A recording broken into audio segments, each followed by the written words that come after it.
Hi everyone. So ఈరోజు లెసన్లో మనం ఏం నేర్చుకోబోతున్నామంటే చాలా ఇంపార్టెంట్ అయినటువంటి టాపిక్. అసలు ఇంగ్లీష్లో మాట్లాడడానికి కావాల్సినటువంటి ముఖ్యమైనటువంటివి ఈ యొక్క క్లాస్లో మనం నేర్చుకోబోతున్నాం. సో ఈ క్లాస్ని పార్ట్స్ ఆఫ్ స్పీచ్ అంటే మనం ఇంగ్లీష్లో మాట్లాడాలి అంటే మనకి కొన్ని తెలియాలి. సో వాటిని ఈ లెసన్లో నేర్చుకుంటున్నాం. అందులో ఫస్ట్ది ఏంటంటే నౌన్, సెకండ్ది ప్రొనౌన్, థర్డ్ది వెర్బ్, ఫోర్త్ది యాడ్వర్బ్, ఫిఫ్త్ది యాడ్జెక్టివ్. సో వీటి గురించి మనం నేర్చుకోబోతున్నాం. అసలు ఫస్ట్ నౌన్స్ అంటే ఏంటి? So noun is a person, place or thing. అంటే ఇక్కడ a noun is a person, place or thing. అంటే the name of the person కానీ, నేమ్ ఆఫ్ ద ప్లేస్ కానీ, నేమ్ ఆఫ్ ద థింగ్ కానీ ఏమని అంటామంటే నౌన్స్ అని అంటారు. పర్సన్స్, గర్ల్ ఎగ్జాంపుల్ చూడండి, boy, teacher, Raju, Ravi examples. Place పార్ట్లో చూడండి, ఇక్కడ place, school, store, park. Okay, then థింగ్స్కి వచ్చేటప్పటికి ఇక్కడ ఏమేమి ఉన్నాయి? Things, bus, jacket, cat. So ఈ విధంగా థింగ్స్, యానిమల్స్ కూడా మనకి ఇక్కడికి వస్తాయి. సో వీటిని మనం నౌన్స్ అంటాం. Example, Tom is going to school. Tom is going to school. ఇక్కడ ఈ టామ్, TOM, టామ్ ఏదైతే ఉందో, so that is name of the person. ఇక్కడ స్కూల్ ఏదైతే ఉందో name of the place. So ఈ యొక్క సెంటెన్స్లో మనకి టామ్ అండ్ స్కూల్ రెండు కూడా నౌన్స్. నెక్స్ట్ టాపిక్ వచ్చేసరికి ప్రొనౌన్స్.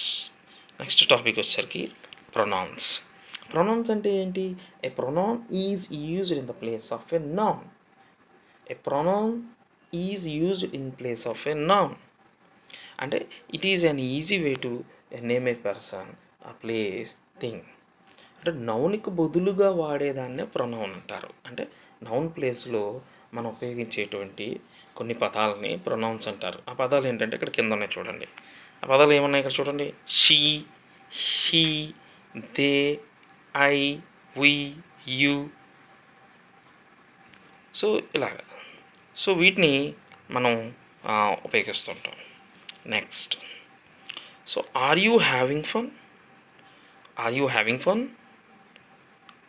సో ఇందులో యూ అనేది ప్రొనౌనుగా మనం గుర్తించాలి. సో ఇది కొంచెం. నెక్స్ట్ కాన్సెప్ట్ వచ్చేసరికి వెబ్స్ అనేది చాలా ఇంపార్టెంట్ థింగ్ అండి. A verb tells what action someone is doing. అంటే ఏదైనా ఒక వ్యక్తి చేసేటువంటి యాక్షన్ ఏదైతే ఉందో దాన్నే వెర్బ్ అంటారు. A verb also can express the state of being. అంటే ఒక వెర్బ్ అనేది కూడా ఎట్లాగా మనకు అర్థమవుతుందంటే ఎలా ఎక్స్ప్రెస్ చేసుకోవచ్చు అంటే స్టేట్ ఆఫ్ బీయింగ్. అది అంటే ఏ యొక్క స్థితిలో ఉన్నారు దాని గురించి మనం అర్థం చేసుకోవచ్చు. ఇక్కడ చూడండి, action, run, jump, think. State of being వచ్చేసరికి యామ్, వర్, వస్. He skipped to class. So ఇక్కడ స్కిప్డ్ అనేది పాస్ట్ టెన్స్లో ఉంది కాబట్టి సో దీన్ని మనం వెర్బ్గా తీసుకుంటాం. స్కిప్డ్. సో ఇంకొక ఇంపార్టెంట్ ఏంటంటే యాడ్జెక్టివ్. సో ఈ యాడ్జెక్టివ్ అనేది an adjective describes a noun or pronoun and it tells what kind, how many, which one. Adjective describes a noun or a pronoun. అంటే నౌన్ కానీ pronoun కానీ ఏదైతే మనం persons కానీ థింగ్స్ కానీ ప్లేసెస్ కానీ తీసుకుంటున్నామో వాటిని గురించి డిస్క్రైబ్ చేస్తుంటాయి. అంటే వాటిని వివరిస్తుంటాయి. యాడ్జెక్టివ్స్ అనేవి నౌన్స్ యొక్క అలాగే ప్రొనౌన్స్ యొక్క వాటి యొక్క ఏంటంటే వాటి యొక్క భావాలు కానీ, లేదంటే వాటి యొక్క థింగ్స్ ఎన్ని ఉన్నాయి, లేదంటే అవి ఎంతమంది ఉన్నారు, ఏంటి, ఇవన్నీ కూడా దాని గురించి తెలియజేస్తుంటాయి అన్నమాట. ఇక్కడ చూడండి వాట్ కైండ్ అంటే వాట్ కైండ్, అక్కడ మనం వచ్చేటప్పటికి noun happy. The boy was happy. She is Brave. ఇక్కడ సెకండ్ది వాట్ కైండ్ ఎక్సైటెడ్. సో ఈ విధంగా ఏదైతే హ్యాపీ, బ్రేవ్, ఎక్సైటెడ్ ఉన్నాయో అది ఏ రకంగా ఉన్నటువంటి. హౌ మెనీ వచ్చేసరికి there are 3 boys. Okay, few more butter milks. How many? Less. Which one? This, that, those. So వీటిని యాడ్జెక్టివ్స్ కింద మనం తీసుకుంటాం. Shyam is a good boy. Shyam is a good boy. ఇక్కడ శ్యామ్ నౌను. ఇక్కడ శ్యామ్ నౌన్ కాబట్టి ఈ నౌన్ గురించి తెలియజేస్తుంది. శ్యామ్ ఎటువంటి వాడంట? Shyam is a good boy. Good Shyam గురించి చెప్తున్నాం కాబట్టి, నౌన్ గురించి చెప్తున్నాం కాబట్టి ఈ గుడ్ అనేది యాడ్జెక్టివ్. సో ఇందులో ఇంకో ఇంపార్టెంట్ పాయింట్ ఏంటంటే adverbs. So an adjective describes a noun or pronoun. ఇక్కడ an adverbs, ఇక్కడ డెఫినేషన్ చేంజ్ చేయాలి. an adverbs, not adjective. So an adverb describes a noun or pronoun. Adverb, it tells what manner, time, place and frequency. అంటే adverb అనేది noun యొక్క, pronoun యొక్క వాటి యొక్క describe చేస్తుంది. అంటే manner, quickly, easily, eagerly. So అలాగే టైం, బిఫోర్, నౌ, లేటర్. అలాగే adjective place, above, below, outside, frequency, always, often, never.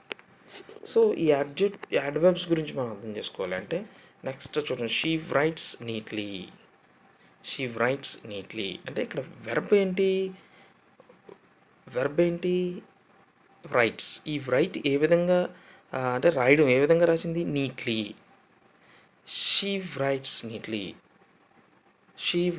Neatly. ఆమె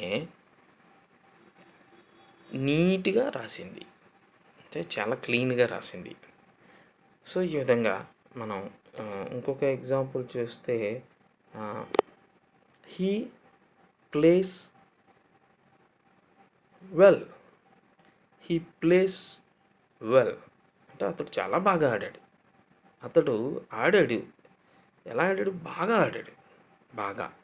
అంటే అక్కడ వెర్బ్ ప్లే ఉంటే ఆ ప్లేకి చాలా బాగా ఆడాడు కాదు వెల్ అని పెట్టాం.